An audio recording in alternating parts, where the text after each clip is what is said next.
All right, today I'm going to talk about why I think Fujifilm mirrorless cameras are just something special compared to all the other mirrorless camera brands. Stay tuned and we'll talk about it.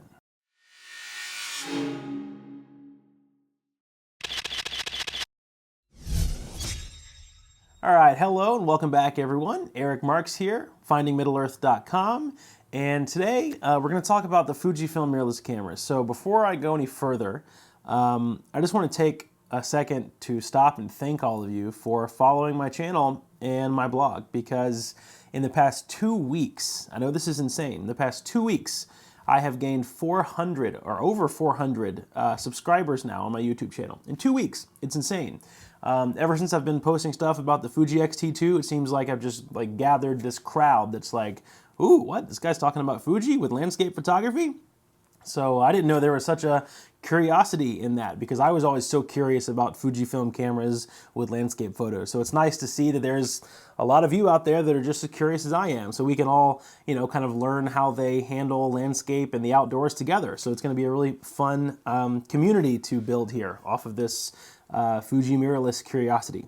So I just got back from scouting for some astrophotography locations, so excuse me if I break for coffee every now and then. I'm still kind of trying to warm up. I just got back 10 minutes ago from sitting out in the 15-degree Fahrenheit weather for about an hour, just waiting on the sky to change and looking at where the moon is going to be. And so I was just trying to basically spot for some astrophotography locations that I'm planning on shooting next week.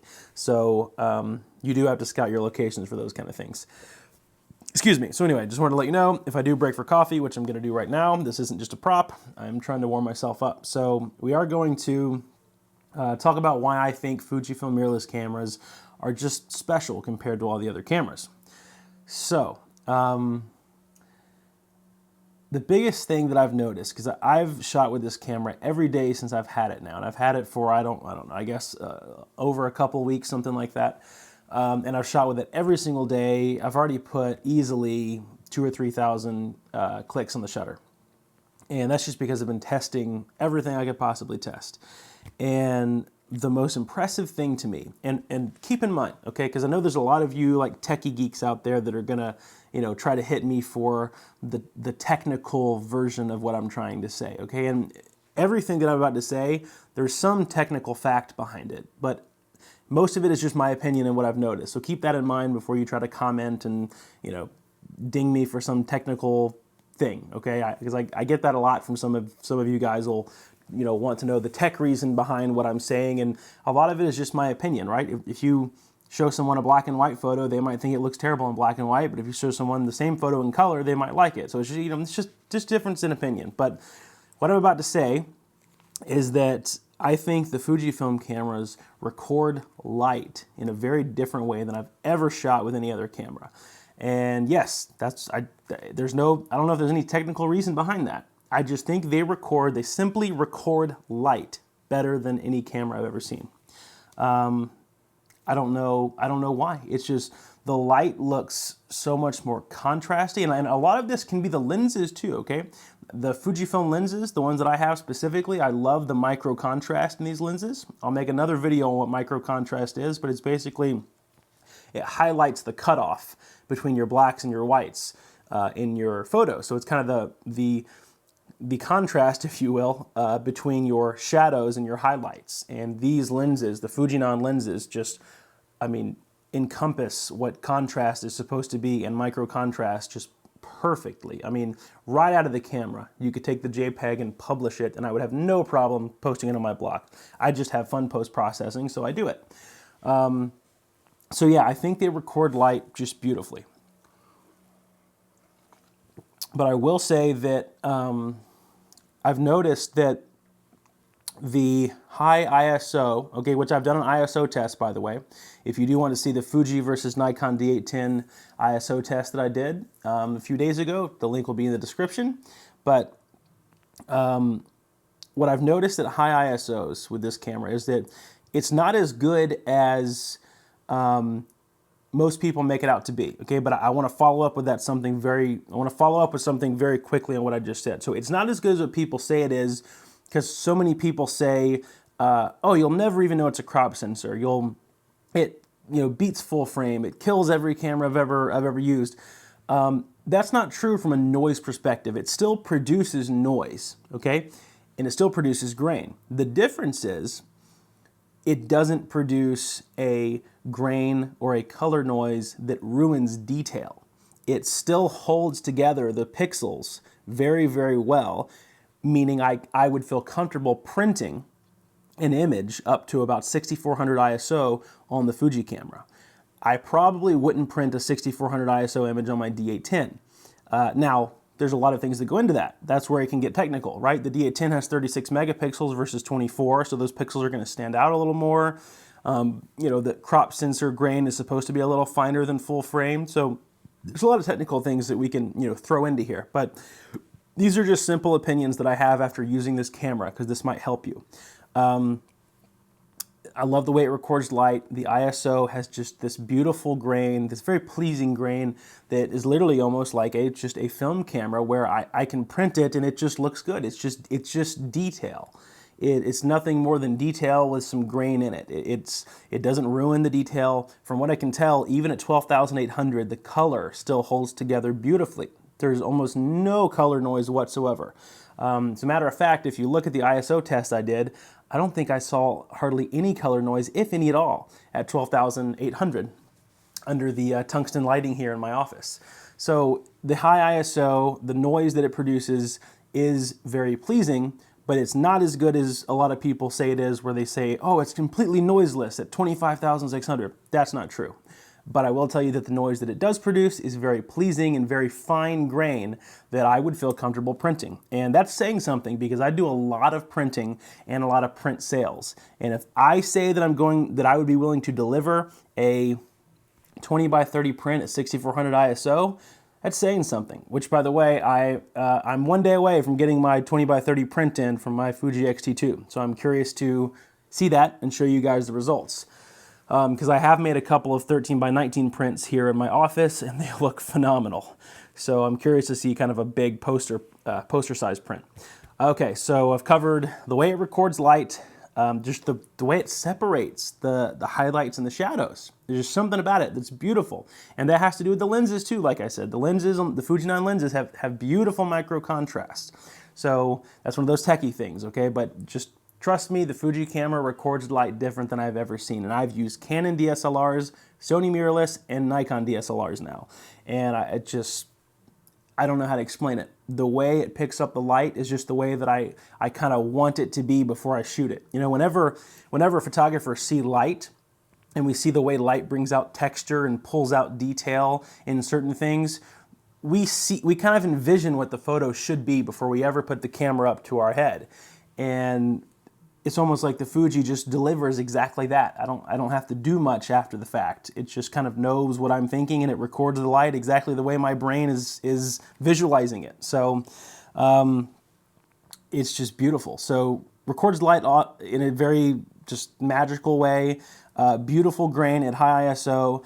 Another wonderful thing, and this is just a nostalgia thing really, is I love having the mechanical dials on the camera. No other camera right now, like current mirrorless camera, has that. The ISO dial, shutter speed dial, aperture ring on the lenses, it's super quick. I know there's a lot of you that might be thinking, I don't know if I can get used to that. It is weird, I will say that. For the first day, I was kind of fumbling around it.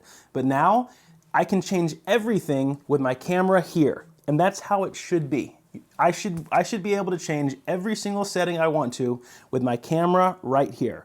I can ISO here, shutter speed here, and the aperture ring on the lens. With my Nikon, I have to hold one button and rack one wheel, and then hold another button and rack another wheel. And to get to the bracketing, I have to reach my arm over, and it's like on the front end of the DSLR, and then do the front wheel. It's just, and then of course I have this stupid, screen from that they used to use on the old Casio calculator watches that they still put on the DSLRs, the top of them, that reads out your stuff. Whereas with the mirrorless, I can just have everything in the EVF. I can even play back my image in the EVF. So I really, if I don't want to, I never have to take my camera away from my eye. I can review it on the EVF. I can zoom into it at 100% on the EVF and check detail. I never have to do this, which is awesome. It's a time saver. So that's another huge thing, is just the mechanical dials. It's a nostalgia thing. The next thing about the Fuji cameras that I think makes them so special is the natural rendition of color, okay? And this kind of plays in with the sensor. But right out of the camera, I have yet, now again, I've shot about 3,000 images through this. I have yet to change the white balance once. I normally always on my Nikon have to cool something off or warm it up or add a little bit of magenta or something. I have not had to touch the white balance. Now, white balance is personal preference, okay? That's not saying that you're not gonna have to touch the white balance, because obviously, you know, some people like sunsets a little more golden and they'll add a little more warmth. I'm just saying, as far as what my eye perceives as correct white balance, it just nails it every time. And I'm using matrix metering. I'm using just the whole sensor metering. I'm not using single point, so I haven't even tried the other metering modes yet, but the matrix metering seems to be working perfect. So that's kind of the last thing is the color. There's a lot of other things that make it special in my opinion, but those are kind of the four main things. So we got the way the sensor records light. It's a beautiful thing. The high ISO, fine grain that just still retains so much detail at the higher numbers. The nostalgic feeling of having the mechanical dials, and not just nostalgia, it's a great workflow. It's great handling. The ergonomics are great. I mean, that all kind of plays into that. It's that literally I can just do everything without having to dive into the menu. And then the last one, of course, that I just mentioned is the color. The color is just beautiful. I have shot, I shot this all through Christmas, the Fuji camera, so I shot like the Christmas tree with all the different color ornaments, and plus I shot my daughter in front of the tree with her red dress and a white bow and a green this and green tree and red ornaments and blue ornaments, and it's like the color just nailed it. Like that's supposed to be like the trickiest white balance in the entire world, and it just nailed it. So yeah, those are kind of the four things that I've noticed so far about what make this camera so just special and kind of sets it apart from the other mirrorless cameras. That's one thing that's funny is when I was looking to dive into a mirrorless system, I kept seeing this group of people over here that were all just, Fuji is different, Fuji has this, Fuji has that, and then everyone else was kind of like, well, should I do Sony or Olympus or Sony or Panasonic or Sony or this?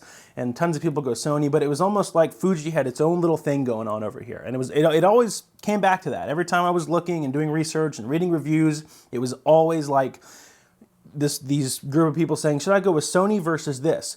Every time it was like a Fuji form, it was never a Fuji versus this. It was always a Fuji versus another Fuji, which I knew these people that have owned Fuji cameras, they must love them because it's always a Fuji versus another Fuji. It's not, oh, well, should I switch from Fuji to Sony or Fuji versus Olympus or whatever? And so I just kept seeing these people, setting Fuji apart from all these other brands like it was this magical, like wizard of a camera type thing. And so I never really played into it that much until they released the XT2. And obviously I bought one and I'm loving it. So I should have like a full review here in another couple of weeks. I want to use it for a full month before I give you a full review. But these are just some thoughts that kind of popped into my head. Don't know if they made much sense. Like I said, I was in the cold for over an hour in the 15-degree weather. Sitting in the middle of a lake that's been dried up. So I could be talking out of my head, I don't know. But I'm looking at some of the images now and they're creamy and beautiful. And the pixels are just rendered so nicely. I don't know. It's very, very beautiful the way it renders light. And I'm gonna be doing a Q&A soon as well because I've gotten so many questions about this Fuji stuff. But the biggest one I've gotten is, are you gonna sell all your Nikon gear and you're going full Fuji? No, I'm not doing that. I don't have any plans to do that at all yet, okay? Eventually, sure, I might do that in the next year or 2 years, I don't know. But I don't have any plans to sell my Nikon gear at all. Okay, I'm still looking forward to what Nikon might do this year since it is their 100th anniversary. So look for that. Nikon might do some big stuff this year. Hopefully they're going to do the D810 replacement because, man, they've been dragging us on for a while on this. I hope they do that soon.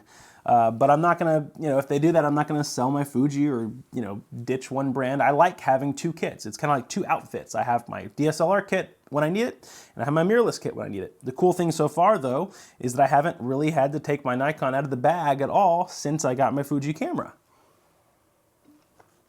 And I thought that was kind of cool, that I haven't found a reason to need the Nikon yet. So I like that, because my mind is very analytical. And so whenever I see something like, oh, that I can't do with the Fuji or can't do with the Nikon, my mind starts, just running all these equations, going, oh, well, do I really need this camera? And do I, should I return it, or should I trade it for, And I've learned over the past couple of years to just cut that, and if it fits into my workflow, it fits. And I've had to come to this realization: there is no one-size-fits-all camera. There is no camera that does it all. You need a couple of different options if you do work, in a couple of different genres.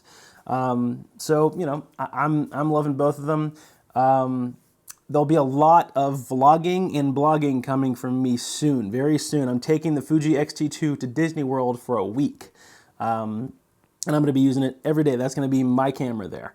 It's going to go with me everywhere, to dinner, to the theme parks, every ride, everywhere we go. So you'll see all the images. I'll post them on my blog. Head over to findingmiddleearth.com, and you'll start seeing those in a couple of weeks, I think, is when we leave. It's like January 23rd, I think, is the day we leave. We'll be there for a week with our good friends and their kid as well. We both have, we have a daughter, and then they have a son. And they were born about a week apart, so it'll be their first time to Disney, so it's going to be a lot of fun. But I'll be using that Fuji camera all the time, so you'll get to see the images. You'll get to see if I run into any problems with it or whatever. So far, those are the 4 things that I'm loving about it, and that I can see why people now say, oh, well, Fuji's just kind of special compared to the other mirrorless cameras. And now I understand that. So I hope this helps some of you. This probably drug on much longer than I thought it would, but I'm just trying to warm up, and this video light is rather toasty. So thank you guys for watching another video. I'm going to go finish my coffee, and I'll see you guys in the next one. If you would like to stay up to date on all of my latest photography videos and adventures, click the big subscribe button below. And if you would like to find out more about me and how to become a great photographer, visit my website at findingmiddleearth.com.